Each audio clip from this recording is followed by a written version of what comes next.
Well, hello and welcome back to the Alliance Against Seclusion Restraint live series. My name is Guy Stevens. I am the founder and executive director of the Alliance Against Seclusion Restraint. I am also the host for the podcast. There's actually a lot of other things I do too, but we'll stop it there. Happy to have you here with us today live, and we've got a great guest in store for you today. I've got Sam Shepard who's going to be joining us, and we'll be meeting Sam here shortly. But before I dive in and get started, I just want to begin by sharing a little bit about who we are and what we do. I know that many of you that join us week after week and for our podcast have been members of our community for a long time, and I really appreciate you.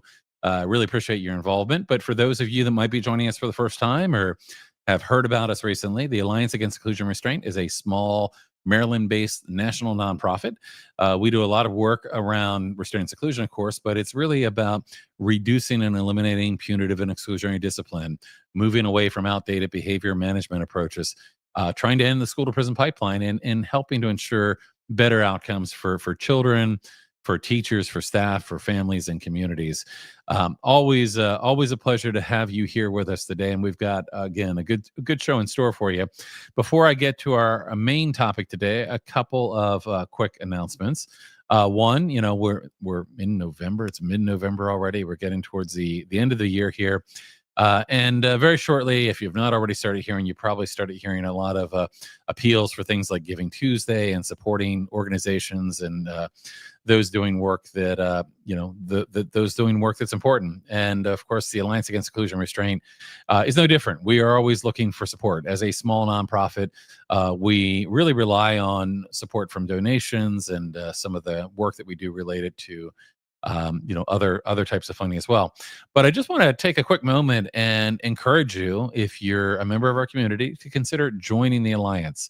And I'll tell you more about what that means in a moment. But if you go to the Alliance website, which is endseclusion.org, if it's your first time there, you might see this banner that says Join the Alliance. And if you do, you can click on that link and it will tell you how to join. If you don't see that, you can actually go under Take Action and Join the Alliance. And when you click on that, it tells you about what it means to join the Alliance. And we have really a membership program where people that support the work that we're doing, you can join as a supporter for just $5 a month or an advocate for $25 a month.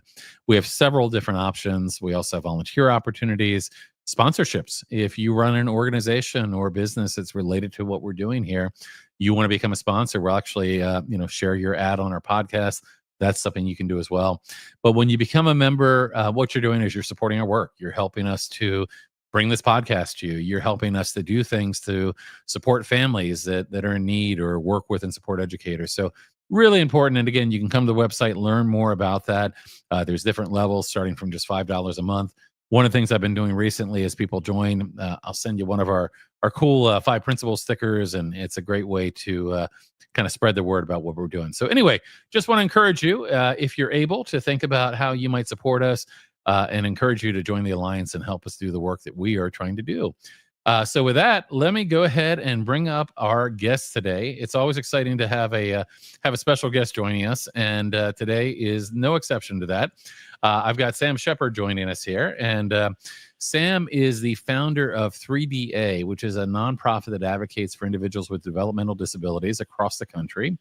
3DA focuses on providing accessible resources on their website, which is 3da.org. That's a nice, easy website to remember, as well as advocating at both the state and federal level for change. I had the privilege of meeting Sam some time ago. I think we've known each other for a little while now, probably not long after you started your organization. And we've had a chance to get to know the work that you're doing, and really appreciate learning more about what it is that you're doing. And I know today we plan on talking a little bit about your work related to assistive technology. So it's always exciting to have you here, Sam. So Sam, welcome, and thanks for joining us today. Thank you, Guy, for having me. It's always great having the chance to talk to you, whether it's obviously this is the first time live, but even, all of our prior conversations, they're always great to have. So appreciate your time as always. Likewise, always a pleasure. And I want to let people know, if you're watching live right now, I didn't say this before, but I'm going to say this every time. It's always great to know who's joining us, where you're joining us from. So I encourage you, if you're watching live right now, let us know in the chat if you can. If you're on Facebook or LinkedIn or YouTube, you can put a comment there. let us know who you are and where you're from. It's always a lot of fun. Sam, we find actually that we have people sometimes join us from all over the world. So it's a lot of fun to say, oh gosh, we have people live watching in Australia or New Zealand or wherever they may be. And in fact, it's so frequent that I know we record this right now, it's actually already Friday there in New Zealand and Australia, and very early in the morning. So Mhm. good to have people that kind of come back over and over again. So again, let us know in the chat who you are and where you're from, and Sam and I are going to go ahead and get started with our conversation.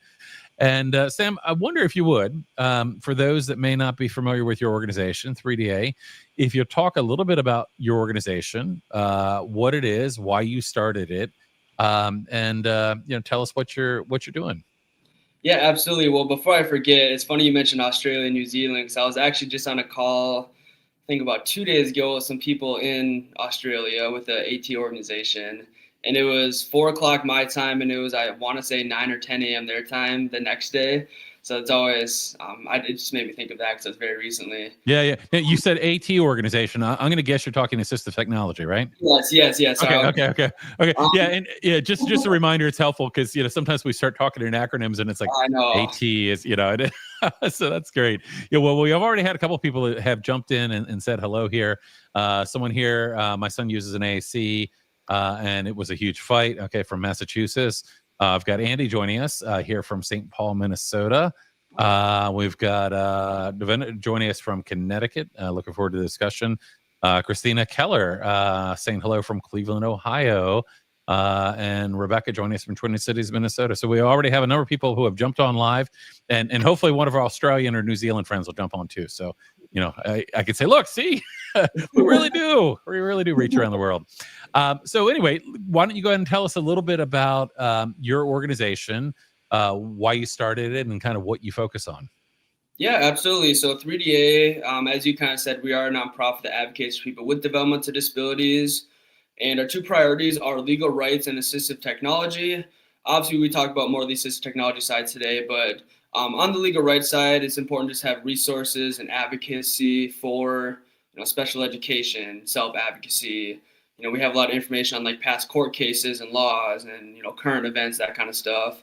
And on the assistive technology side, obviously trying to be as resourceful as possible with assistive technology, or AT, I guess, to remind, if I do say AT, I'm talking about assistive technology.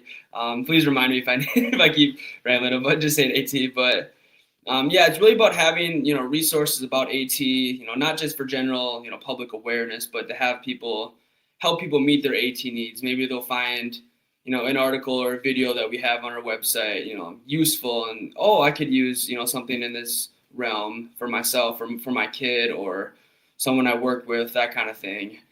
And another part of what we do is just pushing for more assistive technology policy.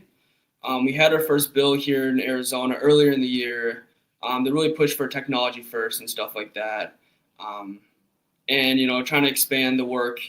We had to run the bill again next year here, unfortunately, but running it back, trying to make sure it runs smoother than this year. And we also have a bill that's very similar in New Hampshire as well, kind of for the same thing with technology first. And I feel like I need to take a few steps back because I'm kind of getting ahead of myself here. Sure. You're fine. Well, actually, let me take a step back. And before I do, I'll just share a couple other hellos here. We have somebody joining us here from the UK, somebody else here from Nicole from New Jersey. So again, great to have more people joining us. But let's take a further step back before we go forward, getting more into the assistive technology realm of things. So tell me about, forming this organization, 3DA. What led you to, deciding that you wanted to do this kind of work, and what led to the formation of the organization? Tell me a little bit more about your story and kind of what brought you to where you are. Yeah, absolutely. So I'm originally from Minnesota, so it's great seeing some people from the Twin Cities on here. But from small town Hastings, Minnesota, I went to college at the University of Minnesota Duluth. It's right on Lake Superior. It's very cold. One of the reasons I moved to Arizona after college. But no, Duluth was a great experience. I was a part of the student government there, and that really taught me what advocacy was. And I was fortunate enough to have the chance to meet with a lot of administrators, faculty, staff, I can think of countless stories in my head right now, running meetings with all the deans, the university and stuff like that. But during my first summer off of school, I actually got a job at FedEx. I just needed some type of summer job. And, about 3 weeks in, I'm just like, I do not like this job. And I wasn't good at it either. Like anything that requires like fast hands, I'm just not good at it. And so I just went on Google and searched for jobs near me, and the first one that popped up was Customized Options nonprofit, and they're a day service for adults with developmental disabilities. And I got the job there. It was very new to me being in the field. And the biggest thing too was not only that, but hearing a lot of the horror stories that happened to people that we served, whether it was abuse, neglect, exploitation, just thinking at the moment there was one individual, just a super, thin, older gentleman, the nicest person I've ever met. And, he was in his, I want to say 60s or 70s.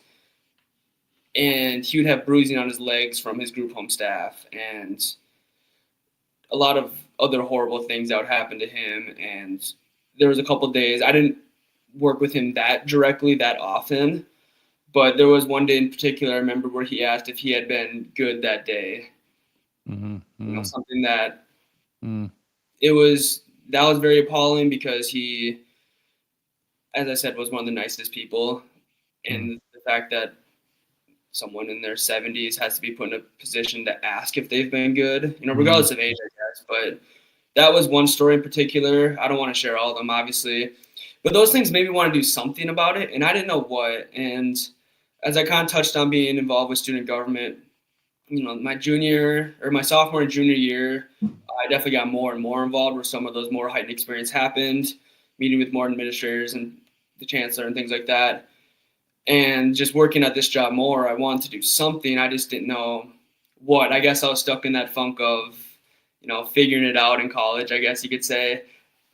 And so COVID hit 2020. I graduated December of 2020. So that fall was my final semester.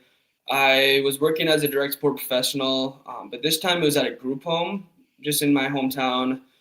And just seeing how well that group home was ran compared to the group home, kind of the story I just shared, as well as other stories that I could share. That's really where the idea of 3DA came. And it wasn't, a night and day. The next day we had all this assistive technology stuff going and stuff like that. But it was really about, forming a board, figuring out our priorities. Even once we were founded in January of 2022, we didn't have the clear priorities, the clear vision, mission, things of that nature that we do now. And really how assistive technology came into play was just a board meeting. One of our board members, actually my boss at the nonprofit I worked at before, Barb, she had talked about I believe it was a companion robot in Europe or some company that was doing companion robots that she had heard about. And it was just a simple discussion. And our board chair Raul mentioned this technology could be one of our priorities. And it over time just became our main thing, I guess, for lack of better term. But yeah, that's a long story short, I guess, on how 3DA came. Yeah. Well, no, and I appreciate you sharing that with me. And I mean, it's interesting, to kind of go from, college to getting a job to working in direct support.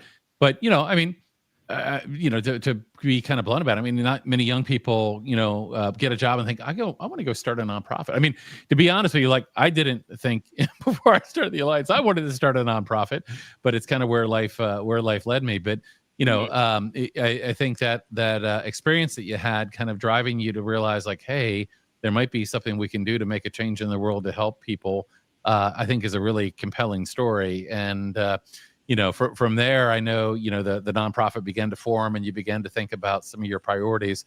So why don't you tell me a little bit more about kind of the assistive technology piece and why that's so critical to you and the kind of work that you're doing. And I'd love to hear more as well. I don't want to put too much on your plate at once, but more as well about the legislation. But why don't we start out with the basics right now about, how that really became a priority of yours and why that's so important to the work that you're doing today.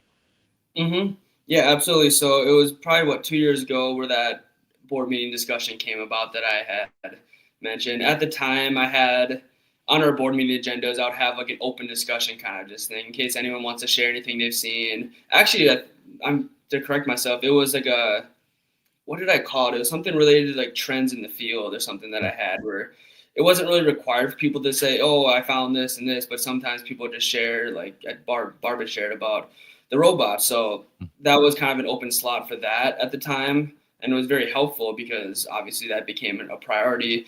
But really, with assistive technology, it just took time to research into, and how it became a legislative piece was, I want to say, But let me pause you for a second before you get into the legislative piece. okay. So, we've got a broad audience. A lot of people that are part of our audience probably have a pretty good idea of what we mean when we talk about assistive technology. But for those that may not, can you talk a little bit about what you mean when you say assistive technology and kind of, give us the 101 overview of assistive technology, if you would? Absolutely. So it's really going to be any like item or software that's going to support someone, give them better, I'm spacing on the words right now, but give them better functionality in whatever task they need help with. So it could be AI software. I guess that's a really easy one to use right now. Or it could be a wheelchair, it could be a cane, it could be any of those kind of things. I wish I had the IDA definition stuck in my head because that's the best definition, but I don't. Sure. No, as soon as somebody puts you on the spot, but we think a lot about things like AAC communication, things that can be used for communication. But there's really a whole universe of things that can be assistive technologies. They're really things that are helpful to people in doing everyday important and critical everyday task and things that allowing people to communicate and things like that, right? So. Yeah. Any other examples that you can think of off the top of your head, or? Another one could be remote supports. I'll dive into that probably later. I don't want that's too dense of a topic right now to dive into. Sure. That's definitely one. I'm spacing out now. But really ways of one of the things that we talk about a lot in our work is that a lot of the work is how do you remove barriers and better better enable people to meet their own individual goals and needs. And it's all about there are things out there are technologies out there that people can use that will help them to accomplish the things that they're trying to accomplish, and whether it be communication or mobility or whatever it may be. There's just a whole list of things that kind of fall under that.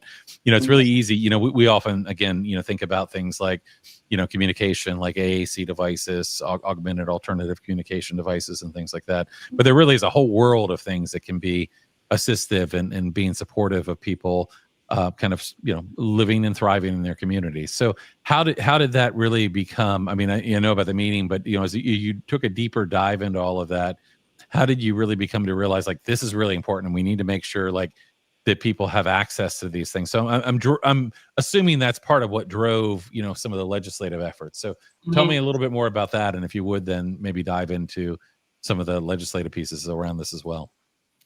Yeah, absolutely. So it was fall of 2023.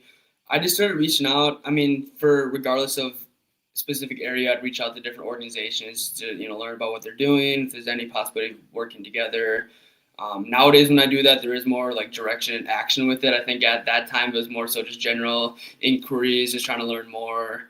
I think that's how we connected. I mean, I think at one point you had reached out and we had a meeting, and I know you had written something related to kind of restraint and seclusion, as I recall, and what we were doing, but I think we kind of met through one of those conversations. Exactly. So I was doing this. I reached out to a couple of assistive technology companies, and then there was one, I want to say early 2024, I'd connected with, and that's where I first heard about Technology First. And to kind of define that, that's really a state-by-state initiative / framework that better looks at how to use technological solutions before other options when supporting people with developmental disabilities. And the main importance of technology first, or tech first, if I refer to it as that, that's what I mean. But the main part is just independence. And that's obviously what the epitome of assistive technology is too, is to give someone more independence.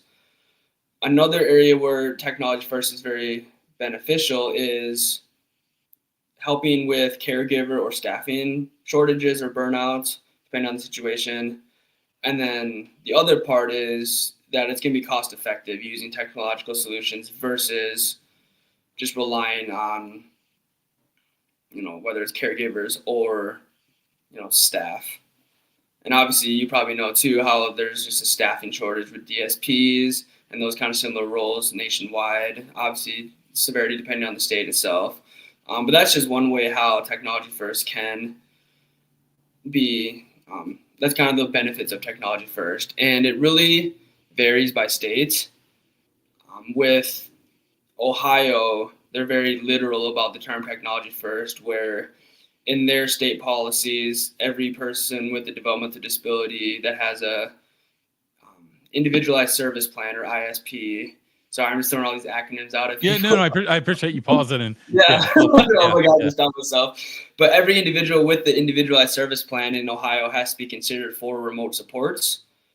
And remote supports is generally how it could be sensors. They try to refrain from cameras, I know in most instances, but it could be sensors set up in someone's home to kind of monitor what the person is, if there's, I guess an example would be if they're getting up in the middle of the night, like there'd be a staff that could call in and check why are they like in the middle of the night getting up, or it can help with like wandering too if people want to wander in the middle of the night, that kind of thing. Or if they're just doing irregular things at irregular times, that there's a central center or hub where they're able to kind of monitor these or check in on different individuals depending on if the sensors trigger or whatever else alerts go off with that. And a big part of remote supports is and obviously it's not for everyone, but in some instances it could replace having an overnight staff that might be asleep on the clock anyways.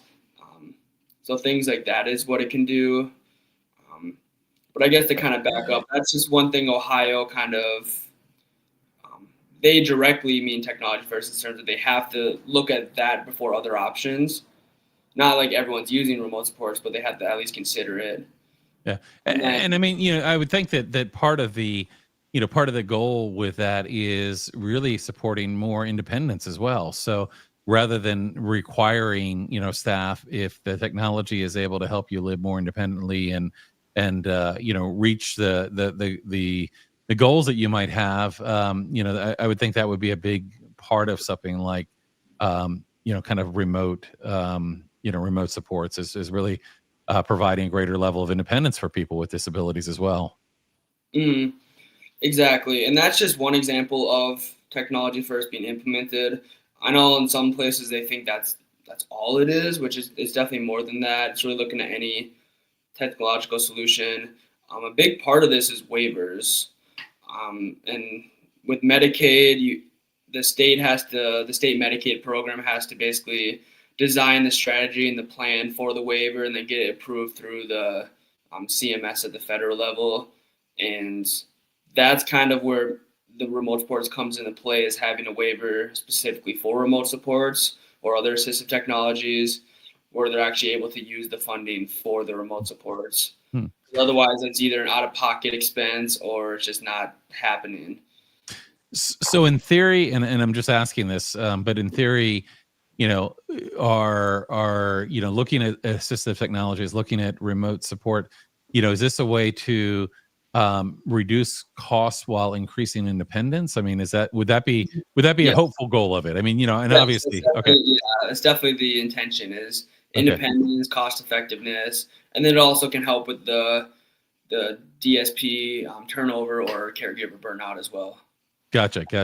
So tell me a little bit more. You've talked about how assistive technology is a big focus of 3DA, and you were talking a little bit about kind of this idea around remote supports. But tell me a little bit more about the legislation. You mentioned that different states have different laws, and of course this is the challenge here, right? There's a lot of different laws, but what kind of laws have you been advocating for? Because you mentioned the legislation there in Arizona, and you mentioned I think another state as well. What kind of things are you advocating for legislatively? Yeah, absolutely. And I was kind of explaining how I learned about technology first, and then kind of just describe what it is. But really, last fall I was meeting with some people, or where was it? It was the Developmental Disability Advisory Council. This is I'm now a sitting member on it, but before I would go to the meetings regularly, bi-monthly, just as a guest. They're open to the public, so I would go to those, and I just asked everyone during the call. There's always like a call to the public part of this agenda where anyone is able to just ask questions and stuff like that. So I just asked if anyone was aware of or doing anything about Technology First here in Arizona. And on the State of the States website, under Kansas University, they have like a graph that kind of shows who's doing what, and Arizona looked like there was nothing. So I just wanted to confirm that. And it was kind of crickets when I asked about it. And then I had also connected with the Arizona's Assistive Technology Program Director earlier in the year, and I had reached out to him again where I asked the same thing, like, hey, is there anything going on with Technology First? And he said, like, no, but like we want to support it, like we want it to happen, basically. So then come a couple weeks later, I kind of had that a moment where I'm like, well, I'm just gonna like try to make it happen right now by legislation. And a lot of states, not all states, you can definitely do things without the policy side to begin, but a lot of the states will create a Technology First task force, which will help like implement technology first, the strategies for it, kind of like the waivers, or if there's administrative code that needs to be adjusted, or if there's any state statutes that need to be adjusted, or who's going to kind of house the initiative, oversee the initiative. Those kind of questions get asked and answered through the task force. And the first task force was created in Ohio in 2018 by executive order from the governor. And then in Minnesota, I don't know if they were the second one that made a task force, second state. I don't think they were. They might have been the third or fourth. But they made a task force by legislation in 2019. And so a lot of what I did was kind of modeled from what Minnesota had done legislatively, obviously formatted to Arizona's formatting, because all the states have different statute formats. So again, what was the goal of that Arizona legislation? It was to create a Technology First task force. Okay. And was that successful? So we got it past the House. I guess to backtrack to, so what I had originally drafted it as Technology First task force. However, when the policy staff person, once I found a sponsor and they gave it to the policy staff, they kind of retool. The title got changed to Assistive Technology Study Committee, which wasn't what I had hoped for, but it still had Technology First included in the bill itself with what we were going to do. But to answer the question, we got it passed, got through the committees, got it past the House 40-17, which is really cool. I was there that day it passed. Probably the highlight of the year was seeing that pass the House, at least. And then basically what happened is it got halted from like going into the Senate. Like the Senate chairs just kind of, because the chair for each chamber decide, or each committee in each chamber gets to decide basically what bill to accept and not accept. Right. Basically, since the bill was sponsored by one person who happened to be Democrat, and the Republicans had the majority in the Senate. They also had it in the House too, but in the Senate as well, all the chairs basically blocked it. And the Senate president down here just has a like super like, I guess, strong hate for like task forces and study committees and things like that. Gotcha. But I'm like, I just want to be clear too, like 3DA, we're nonpartisan. I'm independent personally, like party politics kind of sucks. Right. Yeah. And I just want to pop this up real quick. Somebody asked if they can ask questions, and the short answer is yes. If you're watching live and you have questions or comments, you're free to put them in the chat at any time, and we'll try to get through those as we're able. But so Sam, was this your first stab at trying to suggest and introduce a piece of legislation? Yes, this was the first time I'd been involved in anything legislatively. The only other experience I had at a Capitol before was in college. When I was in student government, we'd go like lobby at the Minnesota Capitol for more university funding. There was also a great chance that opportunity I had to shadow my uncle's local legislator as well Yeah. for his Yeah. state. I was in Yeah. college. So, But yeah, so first actual yeah. effort. Yes. Yeah. So I mean, truth be told, I mean, you did an amazing job, and considering that was the first time that you've done something like this, you did an amazing job of getting something that passed one of the one of the houses there. I mean, that's fantastic. I've often heard that it can take you up to 3 years to get a good bill passed. It's hard. These processes aren't always designed to be efficient in terms of, you introduce a bill and it gets passed. Sometimes it's about building, sometimes it's about, you know, building the capacity and building the people that are going to support it, and learning from what you do one time to come back and do something different the next time. So it's a tough process, but you also, just in doing that, I think it's a really good lesson, because I think a lot of people don't realize. I didn't realize until I found myself advocating for statewide legislation, and I'm quite a bit older than you are, unfortunately, and but I was quite a bit older when I realized, oh gosh, I can go talk to a state lawmaker and they actually care about what I have to say, and we worked with others across the state of Maryland to get changes in the legislation regarding the use of restraint and seclusion, but that was my first kind of dive into that world, and the truth of the matter is, your state lawmakers, your state representatives are there to represent you, and we'll meet with you and we'll hear what you have to say. And if you can find the right lawmaker who believes in the things that you believe are important, you can often find somebody that's willing to put forward a bill. Now, that said, once that bill moves forward, there's a point where you have a certain amount of ownership. You might have written a draft and then you hand it off, and at some point it goes off to drafters and they might use different language or change some of the wording. Like, you lose a little bit of control, it becomes their bill.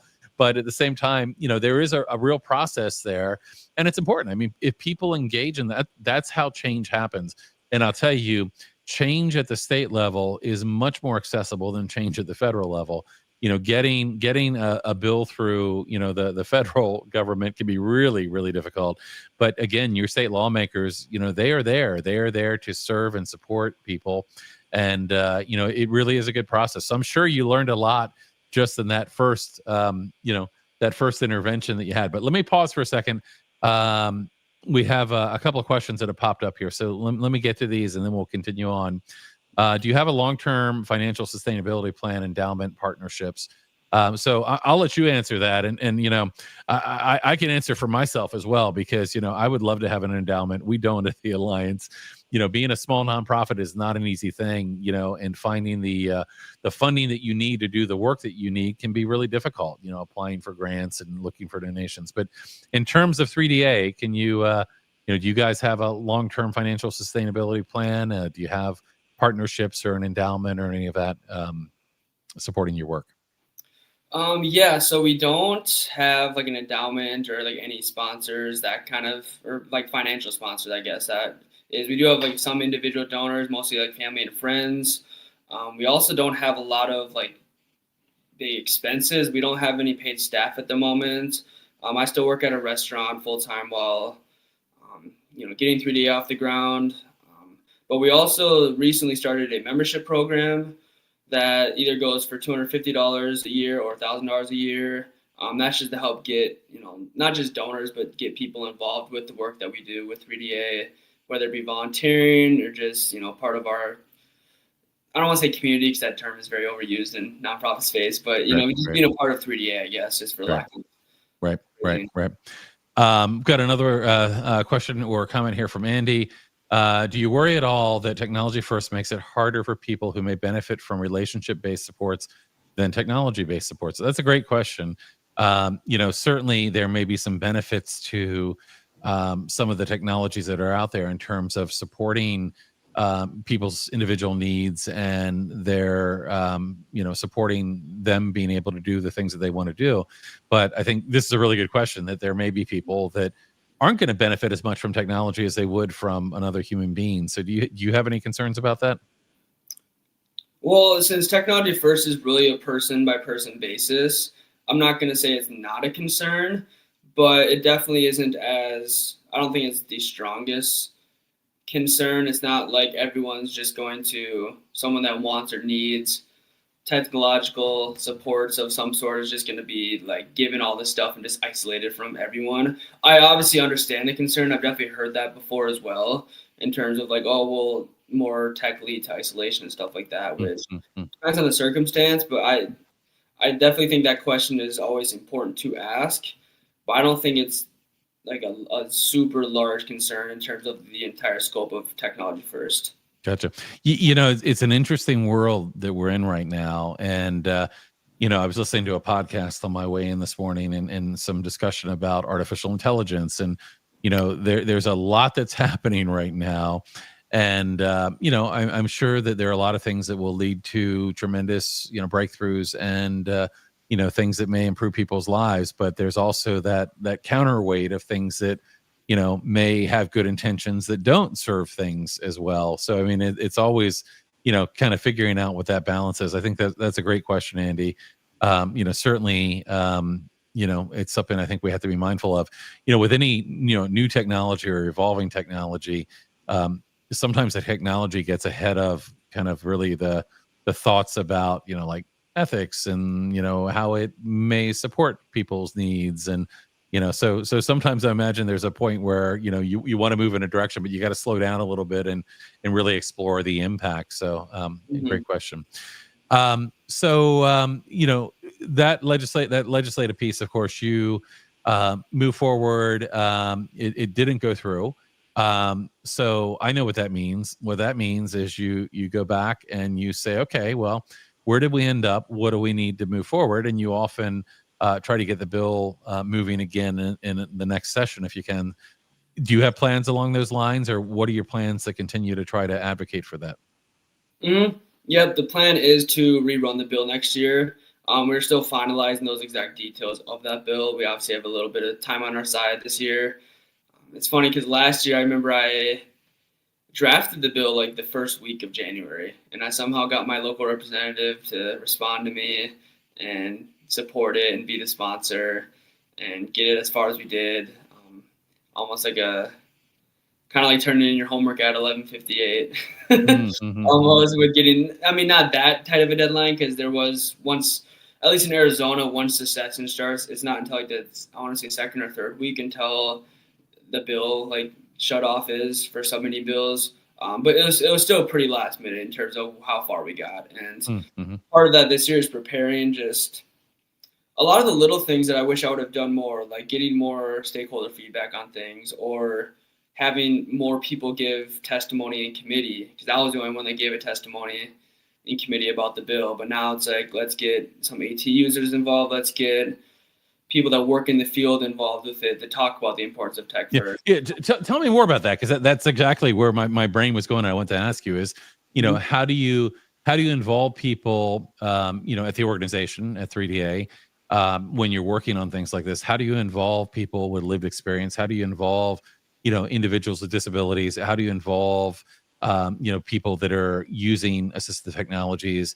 I often am known to say that when it comes to things like this, when it comes to legislation,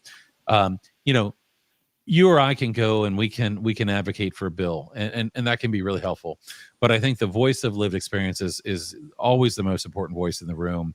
Having people that have that experience, and that may be kind of a goal for the second go round with this, is how do you bring more of that? So tell me what you do organizationally to ensure that you're hearing the voice of lived experience and bringing that into kind of the chambers for lawmakers to hear as well. So one thing that we did recently is we started an advisory committee, which is just for people with developmental disabilities to be on, to help give me consistent feedback on everything. We're still working on getting more people on that committee. In terms of just going out and talking to people in the community, AT users and other people with developmental disabilities, that's definitely something I need to do more of as well.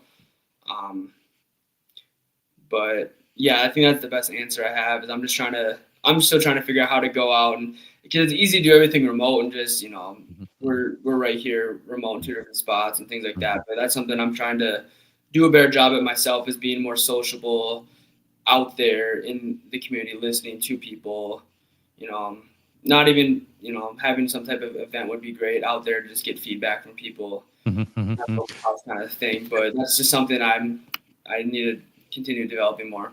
Yeah, and you mentioned, I think, that there was this bill in Arizona, but there was another state as well. Am I remembering that correct? That you had also. So tell me about that. And somebody actually asked a question about that as well. Like, are you looking to geographically expand beyond Arizona? Mhm. You actually are somewhat of a national nonprofit. Is that right? Yes. Okay. Obviously, we're not in every state at this point, Right. but the goal when I started 3DA, the idea was to be nationwide. Mm-hmm. And so one thing I did within probably the first year or so is I reached out to all of the state councils on developmental disabilities, because every state has their own board or council, however they want to phrase it, on developmental disabilities. And so the only one that, well, I guess a few of them got back to me, but the only person I really had a good conversation with was Vanessa Blaze from New Hampshire. And ever since then, that was what, 3.5 years ago, probably. Ever since then, we've just been in contact. She had connected me with some other organizations there as well, such as Able New Hampshire, who I've been meeting with consistently on things. And they're kind of in a similar boat as Arizona with. There's not a lot of technology first initiatives going on. One thing I do want to add that I should have mentioned before is that every state has their own assistive technology program. They're responsible for a few different things. So they help people, get assessed for assistive technology needs. They also loan devices. They also have like a reuse program as well, where a refurbishment program where they help reuse devices that are no longer needed by someone else. Why I want to mention that is because obviously Arizona has that, New Hampshire has that, but there's still a lot more we can do on the assistive technology side than just those programs. And that's not to the fault of the programs. That it's just that there's just such a wider need than what only they do. So one of the experiences that I've seen, and I think somebody mentioned it in an earlier comment, but sometimes it's a difficult path for people trying to advocate for assistive technology needs for their children, for example. And I wonder, in the work that you're doing, do you do anything kind of to help, parents, caregivers, or others that might be self-advocates that might be trying to advocate for their own assistive technology needs? So I guess the link right here is the best way to point people to, because I'm not, certified to give someone an assistive technology assessment by any means. So I can't. Sure. I could point them in the right direction of like, hey, look at this or this, these areas maybe, but I can't, give them the full, like the state programs can do a much better job than I. So you're talking about the link that Courtney put up, that is the 3da.org/state-resources. So there's a lot of good resources for there. So if people are in a given state, they can go find their state and find resources in their state that might help them to advocate for that. And the link specifically would be the state AT programs. Okay. On that page, Okay. now you'll be able to find your state's AT program, be able to do that. And Gotcha. I'm sorry, the second half of your question is totally slipped my mind. Oh, well, now that you ask it, I think I've lost it too. I think the main thing I was trying to get at with the question is just, how you might advise, parents or caregivers or self-advocates to advocate for their own needs when it comes to assistive technologies. I've known, for example, a lot of families who have advocated for AAC, or augmented alternative communication devices, for example, and had nothing but pushback, of difficulty kind of making the case, whether it be to their school or otherwise, to get that kind of support. So I guess I was really just after if there was, anything that you offer in terms of guidance to families, or, and I guess that's a question. I'm like, do you support individuals as well? Do people reach out to you as well? Yeah. So one thing that all parents should know, or just everyone should know, is that under IDA of 2004, every student with an IEP is required to be considered for assistive technology on at least an annual basis, if not more often. And if there's a need that's been proven, then they're supposed to be supplied with not only the assistive technology, but also the related services. So this would include assessments, trainings, reassessments, that kind of stuff. The issue that happens with that is it's not always enforced. Obviously, that's the thing with federal policies, across whatever category you want to look at. But sometimes the state doesn't enforce it well, or sometimes a specific school district won't enforce it the best. Mm-hmm. So I've heard that example with AACs down here in Arizona, where one school district, their AT specialist, one of their AT specialists was telling me about like how their school district is, they do a great job with the district themselves supports, the need for AT and all this kind of stuff. And then there's another school district, which just the town over is denying students their right to an AAC device. Mm-hmm, mm-hmm. And I've heard even in instances where someone's AAC device will be turned off when their parent picks them up. Right, So right. That's And never come out of the backpack, never come out of the desk, Yeah. They don't have staff that have training adequately to help support the student. There's a whole lot of things that can happen with that. Yeah, and I guess just speaking of the staff support part, that's another thing too, is a lot of not just teachers in general, but special education teachers, not all of them are taught about assistive technology in their college curriculum. Right. That's an issue because AT is going to make the student's life easier, which makes their life easier in some regards. Yeah, there's still a lot of gaps in higher ed. And I guess there's only so many things that you can fit into a program, right? But I think there's a lot of gaps in higher ed. And certainly when it comes to disabilities and assistive technologies and so many of these areas, there's a lot of progress. And that's another place where, legislation may come into play at some point. Mm-hmm. So looking forward, given some of the things that you've been working on, kind of related to legislation, but related to assistive technologies as a whole, what are some of your goals for the future? What is 3DA hoping to do kind of moving forward? Are you hoping to see more states introducing laws, or what are some of the goals that you have here for the future? Yeah, it's really to improve a wide range of assistive technology stuff on a state-by-state basis. Part of that's technology first. It's not just that. There's other things to look at too, such as like statutes.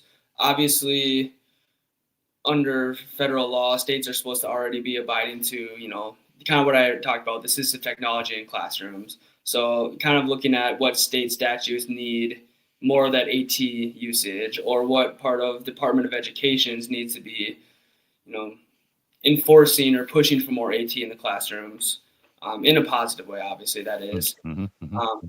That's a big part of it. I think just in terms of advocacy, looking at what gaps exist with assistive technology and access to it on a state-by-state front, which is a very broad way, but there's obviously a lot of little niches and stuff to look into with that. And I think on the resource side, just continuing to not just provide resources we have, but also to research, dig deeper into what, one thing that kind of interests me that I haven't done a good enough job at looking at is what AT policies exist in other parts of the world. So what other countries have for assistive technology policies, Obviously the US is going to be very ahead in that regard because we've had the AT Act since 1988 and it's been reauthorized, 4 or 5 times since then. Not every country has that, but kind of seeing what other countries are doing well that maybe we can incorporate one little tidbit of that here. Right. Didn't you tell me you just talked to somebody in Australia or somewhere else around some of these issues? Yeah. So that was an assistive technology company, and they're just in Australia right now, trying to get to New Zealand, eventually here. But they had shared, I hadn't read it yet. They had sent me a document of the funding model there. So that's a big part of the policy too, is being able to fund and pay for the assistive technology itself. Gotcha. So I know in addition to kind of the priority area of assistive technology, you also at 3DA do work around legal rights. I wonder if you could talk a little bit more about that. Yes, absolutely. So a big part of that special education, obviously the AT part kind of falls under that too, as I just talked about a few times, but also looking at just different statutes and what states don't have a good enough job with doing. Part of that is seclusion and restraint. We're trying to get that work going in Florida. That's a big part of our advocacy efforts, I guess, that we're working on for next year. But just, trying to inform parents and people about special education policies, also case law, as I touched on very beginning of this, we do have a lot of court cases on our website Mm-hmm. that you can read on, use as proof in IEP meeting if you need to, that kind of stuff. Mm-hmm. And any kind of goals in that area in terms of things that you're hoping to accomplish in that area of legal rights? Yeah, I definitely want to catch on the advocacy side. I really want that to be caught up with the AT side. I think Mm-hmm. AT side, talk about, oh, we have bill here, we have bill there. We're not quite at that part with special education or other parts of legal rights yet. So we're trying to like catch that up on the advocacy side. Because on the resource side, we have, I don't know the exact numbers, but they're pretty even in that regard. Mm-hmm. I just want to pause for a second, and anybody that's watching live, if you have questions or comments, you're free to put those in the chat, whether you're on YouTube or LinkedIn or Facebook, and we see those here. And I notice Brian just said hello. Good to see you, Brian, educator, and good to have you here. I had somebody else asking here kind of about your impact and kind of like the impact that you're making there, and then they were kind of asking about what kind of measurable impact you've had in the last 12 months. Obviously you put forward legislation, but are there other things that you look at as kind of the impact of what you're doing there at 3DA? Yeah, I would say legislation, as you said, that is kind of the main part. And although we haven't like fully accomplished that goal at this point, that is part of, I would say, accomplishment, or however you want to define that. But also, we have a lot of website traffic that's just continuing to grow. I think we have like 1,500 people a month on our website looking at stuff, just across the world in general, which is good. Obviously, I want to see that number, continue to grow, double, triple, 10x, that kind of thing. Sure. Those are like I would say the two best metrics to use with our variables. Obviously, I want there to be a lot more than there is right now, but I have to just keep pushing to get those results. Right. So, you started this not long after you got graduated from college. As you mentioned, you're a small organization. You don't have funding to fund staff right now. So you've got a job that kind of helps you to pay your bills.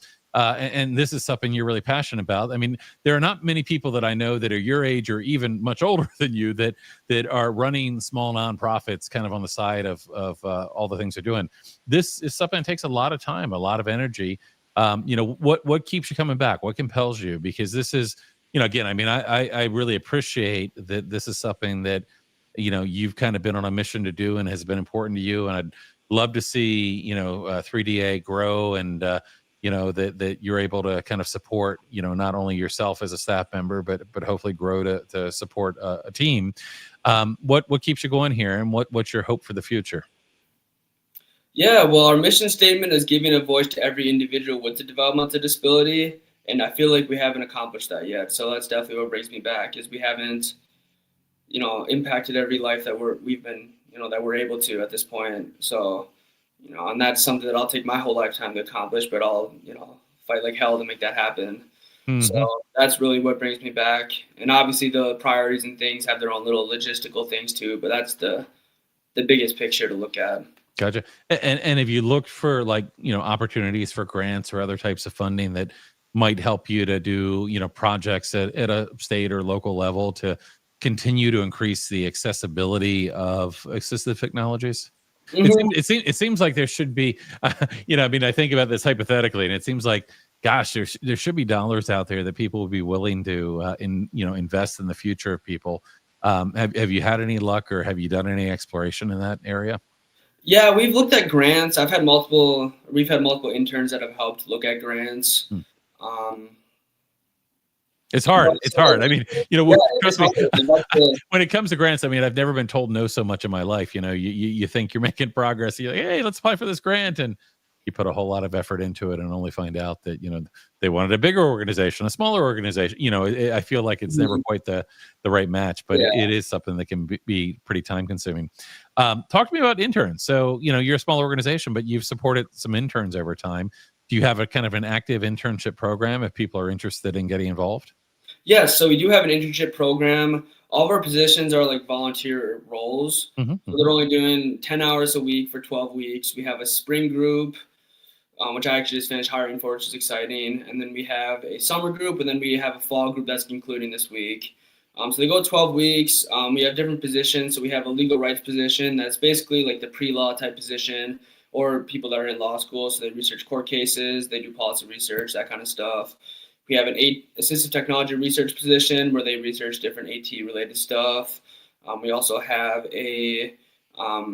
just a general research position. We last year started kind of piloted like a review journal, which kind of is a comprehensive journal of all the trends, literature, all that kind of stuff that's happened in our two priorities. So we had interns for that this fall and this over the summer, which that review journal should be done in the next month or so and out there, which will be great, which will highlight all the stuff that we were able to collect from this year in terms of data collection, research, academia, that kind of stuff. So that's another position is a research position. And then we also have a journalist position, which helps interview people in the field. You were actually interviewed by our very first journalist intern. I just remember that. Yeah. I remember that as well. Yep. Yeah, no, I told you I did great with that. And then I'm spacing on another position. Oh, yeah, and we have marketing. Gotcha. And if somebody was interested in an internship type of position, how would they learn more about it? Yeah, we have an internship page on the website. I'm not remembering the exact link by heart. Okay. I think it's just internship. Gotcha. Yeah, actually, under Get Involved, it looks like I've got the site open up in another window here, and it looks like you've got Join Us, Advisory Committee's internship program, and Donate. So if people are interested in getting involved, they go to the website. Underneath that tab, they can find out more information about how they can get involved in supporting you.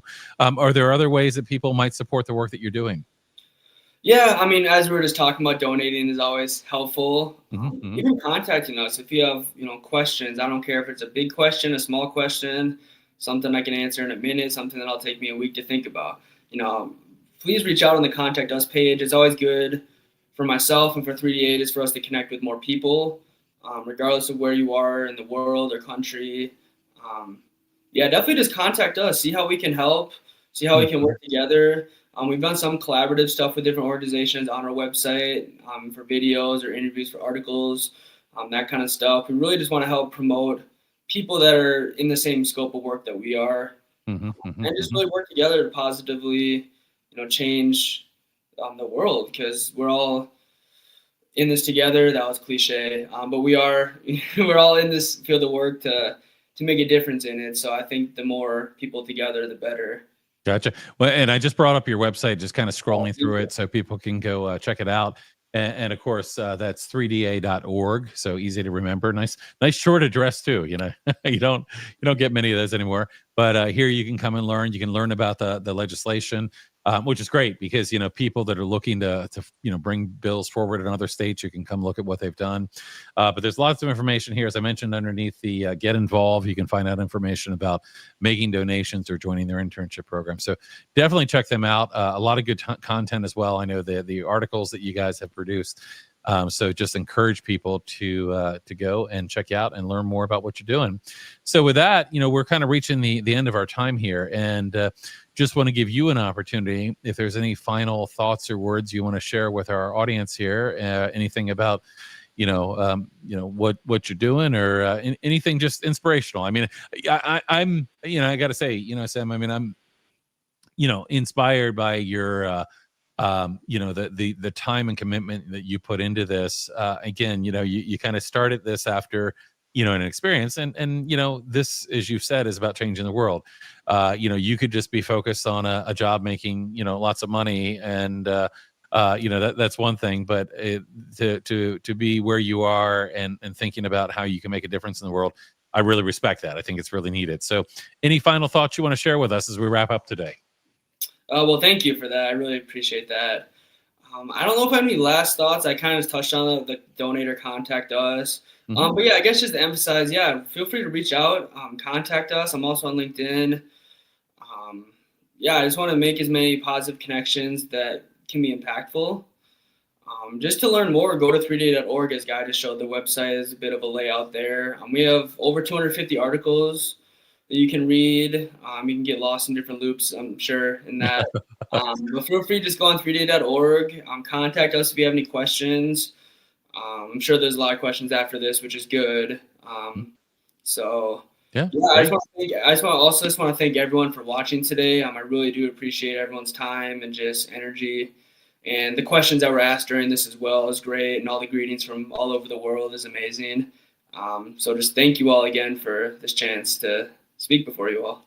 Yeah, absolutely. Well, it's great to have you join me again. You know, we've been connected for some time, and you know, it's usually quite a bit of time between the time we book these and the time they happen. You know, probably about a year, because we typically are booking about a year in advance. So I know it's been a while since we've last chatted, but pleasure to see you. I appreciate you. I appreciate the things you're doing and the time that you spent with us today.